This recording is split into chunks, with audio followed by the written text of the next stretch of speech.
તો પીએમ મોદીએ કિરણ હોસ્પિટલમાં સંદેશ લખ્યો છે। વિઝિટર બુકમાં પોતાનું મંતવ્ય આપતા લખ્યું છે કે કિરણ હોસ્પિટલ આશાઓનું કિરણ બની રહેશે। ચિંતાતુર પરિવારજનો ઉમંગ ઉત્સાહ સાથે ઘરે પરત ફરશે તેમજ સ્વસ્થ ભારત, સ્વસ્થ પરિવાર, સ્વસ્થ સમાજની શુભેચ્છા પાઠવી છે। तो संदेश पत्र रख्यो छे वडाप्रधान गणाती किरण होस्पिटलनो आखरे आज लोकार्पण थई चूक्युं छे। वडाप्रधान नरेन्द्र मोदी ज्यारे गुजरातना मुख्यप्रधान हता त्यारे ज आ होस्पिટલનો શિલાન્યાસ પણ થયો હતો અને આજે લોકાર્પણ પણ થયું છે।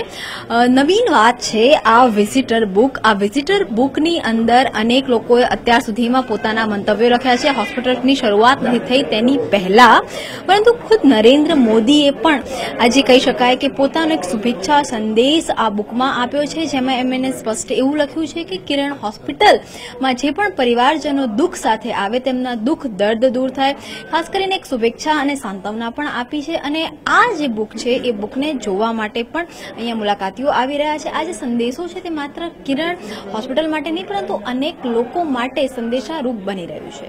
કેમેરામેન રજનીકાંત ચૌહાણ સાથે કિંજલ મિશ્રા, ETV ન્યૂઝ, સુરત।